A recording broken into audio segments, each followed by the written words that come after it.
তো হ্যালো বন্ধুরা, তোমরা সবাই কেমন আছো? আশা করছি ভালো আছো। আবার একটু নতুন ভিডিও নিয়ে চলে আসলাম। আর এত রোদ্দুরের মধ্যে আসছি আমরা এখন ঘাস কাটতে। আর ওই যে দেখতে পাচ্ছ, ওখানে আমার বাবা ঘাস কাটছে। আমরা তিনজন আসি ঘাস কাটতে, আমি, আমার ভাই আর আমার বাবা। চলো, আর দেখো এখানে কত ঘাস, এই যে দেখো। আর আজকে প্রচণ্ড রোদ করছে, দেখতে পাচ্ছ। আমার শরীর পুরো ঘেমে গেছে একদম।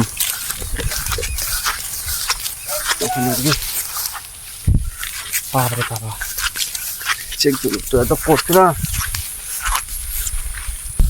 বাবা এখানে কি করছো? এই যে ঘাস কাটে গরুর জন্য। ও, এখানে গরু খাবে না আর ছাগল খাবে? ছাগল, গরু। অনেক ঘাস তো দেখছি। হ্যাঁ, ভালোই ঘাস হচ্ছে। তো বন্ধুরা দেখো কিরকম ঘাস। আর এখানে আমার বাবা ঘাস কাটছে এই ছোট্ট একটা নালার মধ্যে। আর ওই পাশে মাঠের মধ্যে ঘাস আছে, কিন্তু এই নালার মধ্যে দেখছি প্রচণ্ড ঘাস হয়েছে, তার জন্য এখন বাবা কাটছে।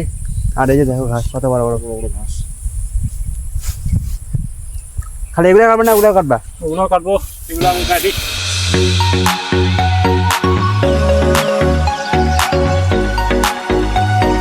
বন্ধুরা আমাদের ঘাস কাটা হয়ে গেছে। এই যে একটা বস্তা আর পিছনে একটা বস্তা। আর আমার বাবা এখন ঘাস কাটছে। এই দুটো বস্তা আমরা এই ছোট্ট নালা দেখতে পাচ্ছ, এই নালাটা পার করে এখন যাব ওই পাশে নিয়ে যাব।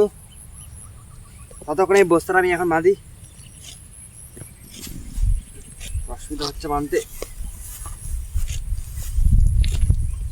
এখন এটা ঘাড়ের মধ্যে নিয়ে তারপরে যাবো ওই পারে।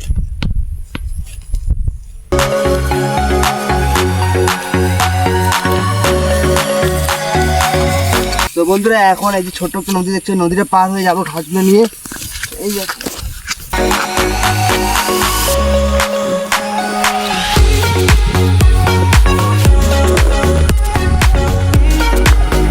তো বন্ধুরা এখন চলে আসছি বাড়ি এসে চান টান করে নিয়েছি। আর এখন খাবো ভাত। তোমাদেরকে দেখাই কি দিয়ে ভাত খাবো। তো গাইস আজকে তো নিরামিষ, তার জন্য মা রান্না করেছে ডাল, তারপর হচ্ছে ভেন্ডি, তারপরে কি আলু দিয়ে হচ্ছে চাল কুমড়ো আর পাঁপড়।